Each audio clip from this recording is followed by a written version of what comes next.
2024 లేదా 25లో డిగ్రీ లేదా బీటెక్ చదివారా? సాఫ్ట్‌వేర్ జాబ్ కోసం ఎదురు చూస్తున్నారా? అయితే కోడ్ జ్ఞాన్ 100 డేస్ కోర్సులో చేరండి. జాబ్ సాధించండి.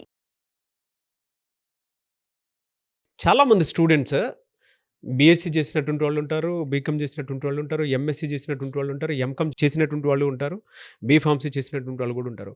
వాళ్ళేంటంటే ఏదో ఒక జాబ్ ఇన్‌స్టంట్‌గా అప్పుడు దొరికింది కాబట్టి సరే అని చెప్పేసి వెళ్ళిపోతారు. హ్మ్. అక్కడి నుంచి గనక చూసుకుంటే 2-4 ఇయర్స్ చేసేటువంటి వాళ్ళు ఉంటారు, 2 ఇయర్స్ చేసినటువంటి వాళ్ళు కూడా ఉంటారు. సడెన్‌గా ఇప్పుడు ఐటీలో అవకాశాలు పెరిగాయి. ఇటువైపు రావాలి అనుకుంటున్నారు వాళ్ళు. వాళ్ళ కెరీర్‌ని ఎలా ఫార్మ్ చేసుకోవాలి? ఒకవేళ వస్తే especially when it comes to code జ్ఞాన్ దగ్గరికొస్తే ఏ విధంగా ఉంటుంది? సో ఎవరైనా అండి మీరు చెప్పిన ఇవన్నీ అయినా లైక్ నాన్ ఐటీ నుంచి ఐటీకి రావాలి అనుకుంటున్న వాళ్ళు ఎవరైనా సరే ఫస్ట్ ఒక భయం ఉంటుందండి. నేను ఎక్కువ మంది మాట్లాడుతున్నాను కాబట్టి మధ్య వాళ్ళు ఎక్స్ప్రెస్ చేస్తుందండి, సార్ మేము నాన్ ఐటీ నుంచి ఐటీకి మూవ్ అవ్వాలనుకుంటున్నాం, కోడింగ్ చేయగలమా అన్న థాట్ ఒకటి ఉంటుంది. నేనేం చెప్తాను అంటే ఆ భయం అన్నది పోవాలండి. సో అందుకే నేను ఇక్కడ ఒక కాన్సెప్ట్ క్రియేట్ చేశాను. ఏంటి అంటే బ్రిడ్జ్. ఓహ్! సో మనకి ఏదైనా అంతే, ఎడ్యుకేషన్ని ఇండస్ట్రీతో లింక్ చేయాలంటే మధ్యలో బ్రిడ్జ్ లాగా మేము వర్క్ చేస్తున్నాము అంటాం అవును. బేసిక్గా టెక్ వాళ్ళం. సో అందుకే ఇక్కడ ఆ బ్రిడ్జ్ కాన్సెప్ట్ ఎక్స్ప్లెయిన్ చేస్తాం, అసలు ఏం చేస్తాము అన్నది. ఫస్ట్ బ్రిడ్జ్లో బి ఏంటి అంటే బ్రేక్ ద బ్యారియర్. ఏం బ్రేక్ చేయాలి? వాళ్ళకున్న నెగిటివ్ థాట్స్, మేము కోడింగ్ చేయగలమా, మేము అసలు నాన్ ఐటీ నుంచి ఐటీకి షిఫ్ట్ అయ్యి సర్వైవ్ అవ్వగలమా, ఇట్లాంటి చాలా థాట్స్ ఉంటాయి అన్నమాట వాళ్ళకి. నేను దాన్ని ఫస్ట్ తీసేయమంటాను. తీసేసి పాజిటివ్గా థింక్ చేయండి. థింక్ చేసేటప్పుడు మీరు కొంత రీసెర్చ్ చేసి మీకు దేని మీద ఇంట్రెస్ట్ ఉందా అన్నది ఫైండ్ అవుట్ చేయాలి. అప్పుడు లేటెస్ట్ టెక్నాలజీస్ చాలా ఉన్నాయండి. ఏఐ ఉంది, ఓకే, డేటా సైన్స్ ఉంది, మల్టిపుల్ థింగ్స్ ఉన్నాయి, క్వాంటమ్ కంప్యూటింగ్ వస్తుంది. కానీ అన్నిటి మీద వీళ్ళు చేయలేరు కదా. అవును. కొంత రీసెర్చ్ చేయాలి. కొంత రీసెర్చ్ చేసినప్పుడు మీకు ఏదో ఒక పాయింట్లో మీకు ఒక ఇంట్రెస్ట్ క్రియేట్ అవుతుంది. అప్పుడు దాన్ని బేస్ చేసి మీరు వర్క్ చేస్తే అప్పుడు మీ కెరీర్ని ఏదైనా బిల్డ్ చేయగలుగుతారు. అది ఆ రీసెర్చ్ అన్నది వాళ్ళ కెరీర్లో బ్రిడ్జ్ లాగా అవుతుందండి. So okay. అందుకే B is for break the barrier. Okay. Okay. R, ఏదైతే రీసెర్చ్ చేశారో దాన్ని ఆర్ అంటే రియల్ టైం ప్రాజెక్ట్స్. ఆ కాన్సెప్ట్ మీద నేర్చుకొని రియల్ టైం ప్రాజెక్ట్స్ బిల్డ్ చేయాలి. ఓకే. ఈ రియల్ టైం ప్రాజెక్ట్స్ బిల్డ్ చేసేటప్పుడు మనకి చాలా క్వశ్చన్స్ వస్తాయి. సో అట్లాంటప్పుడు మెంటర్షిప్ అన్నది చాలా ఇంపార్టెంట్. మధ్యలో స్ట్రక్ అయ్యి ఆగిపోకుండా ఒక రైట్ మెంటర్ని, R for right mentor also. Okay. Real time projects, ఆ ప్రాజెక్ట్స్ బిల్డ్ చేస్తూ ఒక రైట్ మెంటర్ గైడెన్స్ తీసుకుంటూ ఆ ప్రాజెక్ట్స్ని బిల్డ్ చేయాలి. తర్వాత next industry specific internships. Okay. ఏంటి ఇండస్ట్రీ స్పెసిఫిక్ ఇంటర్న్షిప్స్? ఫస్ట్ మీరు ఏం నేర్చుకోవాలన్న క్లారిటీ వచ్చింది. తర్వాత తీసుకున్న కాన్సెప్ట్ నుంచి రియల్ టైం ప్రాజెక్ట్స్ చేశారు.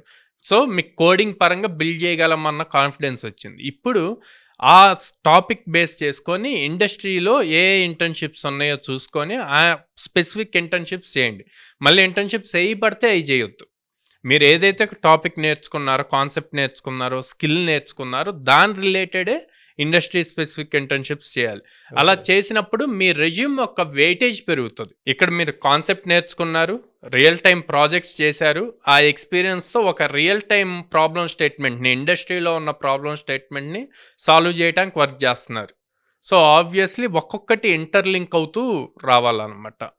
నెక్స్ట్ డి, బ్రిడ్జ్లో డి ఫర్ డిజిటల్ ప్రెజెన్స్.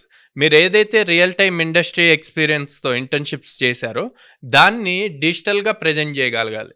అది మీ లింక్డ్ఇన్ ప్రొఫైల్ నుంచి గిట్హబ్లో మీరు చేసిన కోర్స్ అన్ని గిట్హబ్లో కనుక ప్రజెంట్ చేయగలిగితే మీ ప్రెజెన్స్ ఎప్పుడూ కూడా నెట్వర్క్లో ఉన్న మీ హెచ్ఆర్స్కి అది మీ ప్రొఫైల్ ఎప్పుడూ యాక్టివ్గా కనిపిస్తూ ఉంటుంది. అలా కనిపించినప్పుడు ఏదో ఒక టైంలో వాళ్ళకి ఒక పాయింట్లో మీకు ఆపర్చునిటీ ఇవ్వాలి అన్న థాట్ వస్తుంది అనమాట. సో అందుకని ఎప్పుడు డిజిటల్ ప్రెజెన్స్గా ఉండాలి. Okay. Next grab the right companies. So అందరూ టాప్ కంపెనీస్కి టార్గెట్ చేస్తూ ఉంటారండి, ఎంఎన్సీస్ కానీ ఫ్యాంగ్ కంపెనీస్ కానీ ఇట్లాగా. నేనేమంటా అంటే ఓకే, ఆ కంపెనీస్ ఎప్పుడైనా వెళ్ళాలి, అవి టాప్ కంపెనీస్. కానీ ఇప్పుడున్న మీ స్కిల్ సెట్కి ఏది రైట్ కంపెనీ, ఏ డొమైన్ మీకు రైట్, ఇండస్ట్రీ స్పెసిఫిక్గా ఏ కంపెనీస్ ఉన్నాయి, అవి స్టార్టప్స్ అయినా ఓకే, మిడ్ రేంజ్ కంపెనీస్ అయినా ఓకే, వాటిని చూజ్ చేసుకోండి. అవి గనక చూజ్ చేసుకుని మీ కెరీర్ని స్టార్ట్ చేసుకోగలిగితే ఐటీ సైడ్, తర్వాత ఆ టాప్ లెవెల్ కంపెనీస్ని గోల్గా పెట్టుకొని అచీవ్ చేయొచ్చు. Okay. Okay, next earn smartly.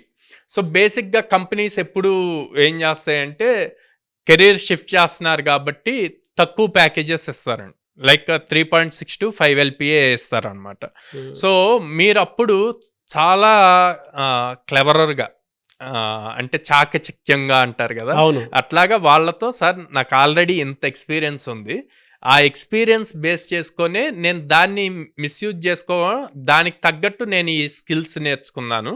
So మీరు ఇప్పుడు ప్రజెంట్ ఓకే, మీరు ఇచ్చే ఆఫర్ నేను యాక్సెప్ట్ చేస్తాను, కానీ ఇప్పుడు నా వర్క్, నా స్కిల్ చూసి మీరు ఫర్దర్గా ఇంక్రిమెంట్స్ ఇవ్వండి అని చెప్పి మీరు రిక్వెస్ట్ చేయొచ్చు. సో ఇట్లాగా బ్రిడ్జ్ అనే కాన్సెప్ట్ గనక మీరు ఫాలో డిమాండ్, బ్రిడ్జ్ అనే కాన్సెప్ట్ని మీరు ఫాలో అయితే గనక, సో ఎలాంటి కెరియర్నైనా ప్రాపర్గా రీసెర్చ్ చేసి దాని మీద సబ్జెక్ట్ నేర్చుకొని రియల్ టైం ప్రాజెక్ట్స్ చేసి అక్కడి నుంచి రియల్ టైం ఇండస్ట్రీ ఎక్స్పీరియన్స్ తెచ్చుకొని దాన్ని మీరు డిజిటల్ ప్రెజెన్స్లో ఎప్పుడు కనిపిస్తూ అక్కడి నుంచి మీరు కంపెనీస్ని చూజ్ చేసుకొని సాఫ్ట్వేర్ రంగంలో అడుగు పెట్టొచ్చు. సాఫ్ట్వేర్ రంగంలో అడుగుపెట్టి ఎర్నింగ్ చేయొచ్చు అన్నమాట.